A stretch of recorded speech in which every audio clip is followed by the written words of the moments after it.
Esta edición en papel, esto es en tono de humor, pero también hay un par de contenidos de memoria histórica para que no olvidemos de lo que pasaba aquí hace no mucho y para que no se vuelva a repetir.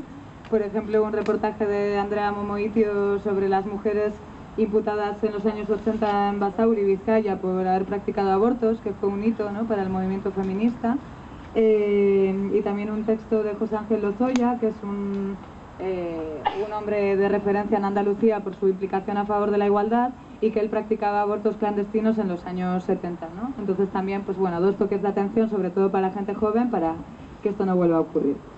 Y ¿qué más? Así como temas recurrentes, os he hablado de la historia de amor entre Vita y Violet, y pues el amor aparece mucho en Pícara en diferentes tonos, ¿no? Por una parte hay otra historia de amor muy bonita, que es la de dos gallegas que a principios del siglo XX vivieron una historia de amor pues en la Galicia de principios del siglo XX, y entonces para vivirla con relativa libertad una de ellas se hizo pasar por hombre hasta el punto de que lograron casarse. Así vamos, o sea, en la iglesia y todo. Entonces, bueno, pues es una historia de rebeldías y de cómo en todas las épocas y en todos los contextos ha habido personas que han dinamitado los mandatos, ¿no? ¿Y qué más? Bueno, y luego sí que hay textos sobre amor más desde una perspectiva crítica. Por ejemplo, hay una entrevista a Mariluz Esteban, que es una antropóloga vasca, que es la autora de un libro que se titula Crítica del pensamiento amoroso. Entonces, bueno, pues ella de alguna forma explica cómo las mujeres hemos sido socializadas pues en este ideal del amor romántico, en el que pues el amor como pilar fundamental junto con la maternidad, ¿no?, como lo que da sentido a nuestra vida. Y bueno, yo creo que os puede resultar de interés. Este contenido está la mitad en castellano y la mitad en euskera, porque la revista en papel pues de alguna forma es reflejo de cómo era la revista online en cada año. Entonces, como somos vascas, al principio los contenidos eran en castellano y en euskera. Ahora, como nos hemos internacionalizado, pues realmente últimamente estamos publicando más en catalán que en euskera. Entonces el año que viene probablemente haya algún contenido en catalán. ¿Y qué más? Y bueno, y otro contenido de amor que suelo recomendar en las presentaciones es un artículo de Lander Cabelle analizando las series de ficción, analizando cómo cada vez hay más personajes de gays y lesbianas y transexuales en las series, pero de alguna forma reproducen un modelo de amor romántico desgarrado o súper... pues eso, pues busco al príncipe que me salve de una vida de sufrimiento porque soy un gay al que se me acosa por gay en el instituto, por ejemplo, ¿no? Entonces, bueno, me parece que también es una propuesta muy interesante. Y así, bueno, más temas recurrentes, el de la violencia machista. Yo es que me voy dando cuenta de cosas a medida que voy haciendo presentaciones. Entonces me doy cuenta ahora, la verdad, que así como decimos que el propósito de la revista online es hablar de todo tipo de temas, y podemos hablar de ciencia, de economía, de la gestión del agua, de todo lo que se nos ocurre, de deporte y tal, sí que me parece que en la revista en papel se refleja más cuáles son los principales debates del movimiento feminista, yo creo, no sé. Entonces, en esta revista en papel también hay muchos contenidos sobre violencia machista, que evidentemente es algo muy importante en Pícara, pero la diferencia entre Pícara y los medios de comunicación hegemónicos es que mientras que en los periódicos o los telediarios solo se habla del asesinato machista, ¿no?, o bueno, puntualmente y de aquella manera, de casos de violación sexual como el de Málaga, ¿no?, que si queréis luego debatimos, pues en Pícara lo que nos interesa sobre todo es hablar y visibilizar todas las formas de la violencia machista, especialmente las más cotidianas y las más normalizadas, ¿no? En ese sentido, pues encontraréis un reportaje que escribí yo, que se titula Yo quería sexo pero no así, que habla de una forma de violencia sexual que es precisamente, me atreveré a decir, lo que creo que ha ocurrido en Málaga.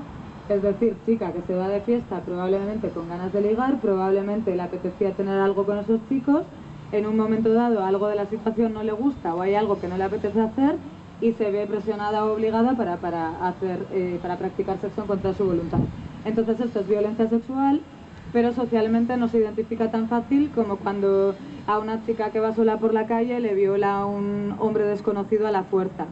En cambio sabemos que lo más habitual son este otro tipo de violencias cotidianas, ¿no?, que os voy a contar que no sepáis, mujeres. Y Nuria. Y entonces, bueno, pues eso yo creo que es un tema importante, lo de hablar de las violencias cotidianas que todas hemos vivido y de las formas de violencia sexual más normalizadas. Y otro eje importante es que en los medios de comunicación encontramos que se reproduce el imaginario de la mujer como víctima indefensa, ¿no? Súper revictimizada, ¿no? Cuando no, o sea, en el caso de Málaga, estigmatizada, ¿no? Acusada de denunciar en falso, de inventárselo y tal, pero en el caso de las mujeres asesinadas por sus compañeros o excompañeros, pues la idea de las mujeres como víctimas indefensas que no se supieron defender, que no se atrevieron, que no quisieron denunciar, ¿no? Un poco, pues, qué tonta que aguantó, ¿no?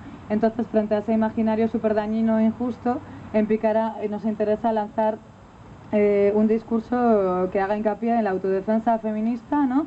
Y en el empoderamiento de las mujeres, y mostrar, pues, que las mujeres sobrevivimos a la violencia, que tenemos nuestras estrategias y que lo que pasa es que al sistema le interesa más este imaginario de víctima indefensa, ¿no? Entonces, bueno, lo explica mucho mejor Maitena Monroy, que es profesora de autodefensa feminista, en una entrevista que le hace Itziar Abad, en la que hace precisamente la crítica de que el discurso institucional nos quiere mostrar como víctimas indefensas en vez de como mujeres capaces de... O sea, como víctimas indefensas que tienen que esperar a que las instituciones las salven en vez de como mujeres capaces de enfrentar la violencia. Y esto también se ha puesto de actualidad este verano con las recomendaciones del Ministerio de Interior para evitar una violación, ¿no? Esto de no vayas sola, no te montes a un ascensor con desconocidos, no hagas autostop, deja luces, ¿no?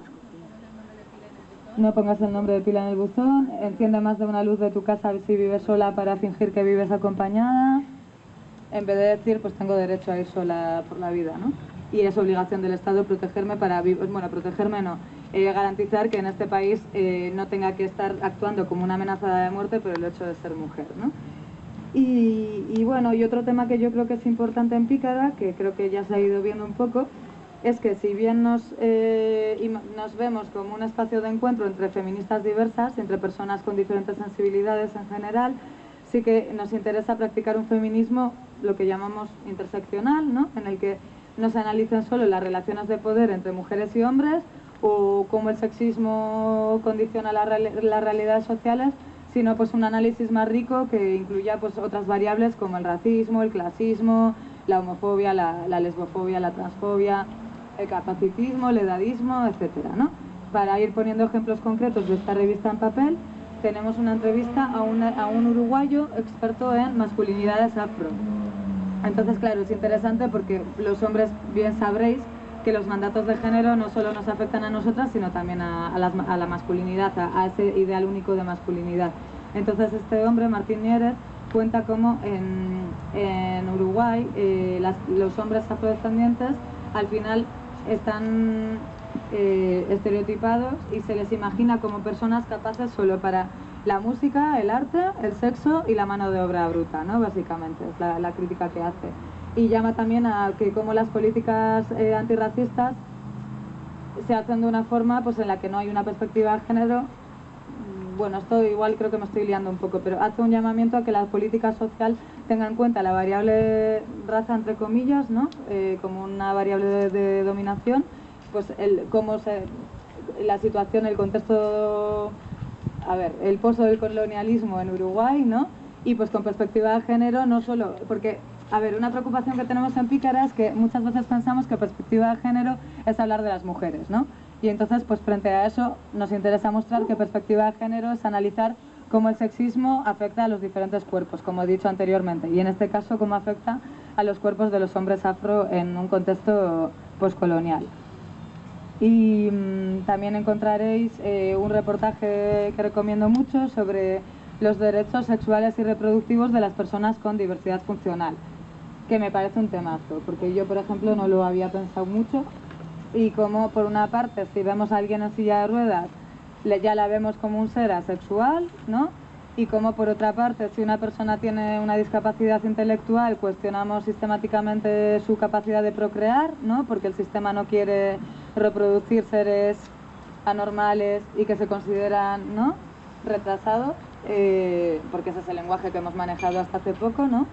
Y entonces, bueno, pues en Pícara también otra línea importante es no victimizar, como decía antes con la violencia, sino poner en valor la y que sean pues, los propios sujetos los que se reivindiquen como sujetos de derechos. Entonces, en este caso, el reportaje está lleno de testimonios de personas con diversidad funcional que dicen cosas como: mira, yo mucho no pollo, pero ellos se lo pierden porque con la polio soy más flexible que nadie y soy toda una acróbata sexual, que dice, por ejemplo, una mujer catalana en el reportaje. Entonces, bueno, pues me parece también una propuesta interesante que viene con unas fotos bastante atrevidas de un proyecto que os recomiendo mucho, que es reciente, que se llama Yes We Fuck, así follamos, ¿no? Lo conoceréis, que lo hacen unos compañeros de Cataluña y en el que es un proyecto audiovisual en el que entrevistan a diferentes personas con diversidad funcional y también personas que trabajan las sexualidades no normativas. Y ahí se dan encuentros súper interesantes, ¿no?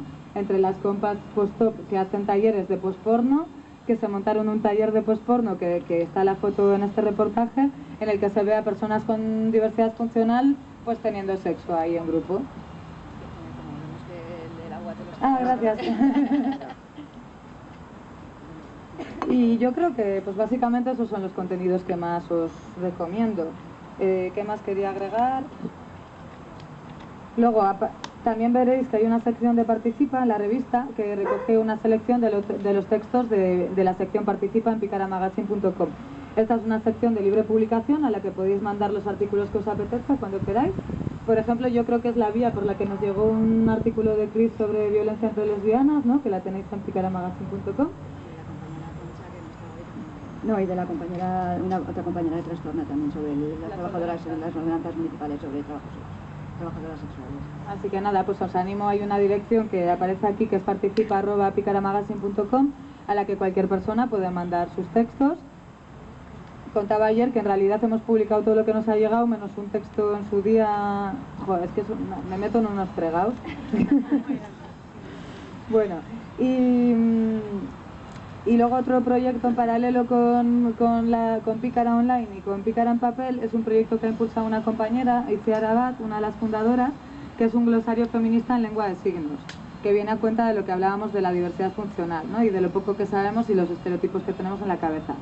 Entonces el glosario surgió porque Itziar fue a unas jornadas de diversidad funcional en la que había una intérprete y la intérprete le contó que es muy difícil signar, es muy difícil hacer de intérprete. Por ejemplo, aquí si tuviéramos una intérprete se estaría volviendo loca porque hay pocos signos específicos para conceptos relativos a la teoría feminista.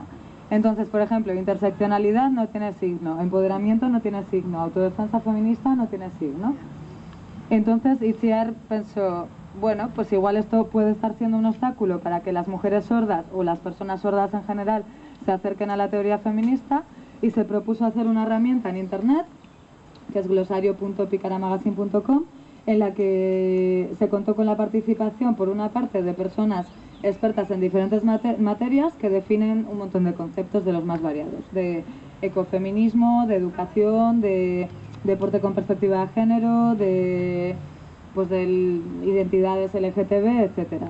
Entonces, si pincháis, es una especie de diccionario, ¿no? Entonces, pues si vais a la I, os encontráis interseccionalidad, tenéis el término definido por escrito por, en este caso, Lucas Platero, y tenéis un vídeo en el que una intérprete propone un signo que sería el que a partir de ahora utilizaríamos para decir interseccionalidad.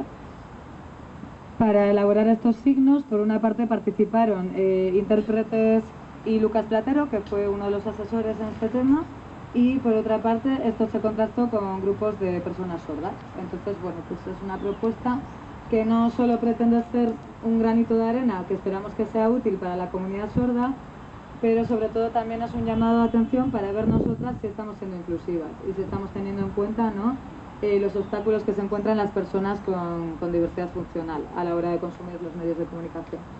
Porque no lo pensamos en realidad, ¿no? O sea, hace poco una chica nos dijo que la web de Pícara no es nada accesible para personas con visibilidad reducida. O sea, que por ejemplo los titulares son grises, con lo cual se leen fatal, que el tipo de letra es pequeño. Bueno, nos dijo un montón de cosas que no sé si sabéis que en las webs cuando subes una foto te dice que pongas el texto alternativo y eso siempre da mogollón de pereza. Y eso resulta que es lo que se lee en los programas para las personas ciegas, por ejemplo. Entonces, bueno, no sé, de alguna forma estamos en este proceso de tener en cuenta estas otras realidades para realmente poder decir que somos un medio inclusivo y con una vocación.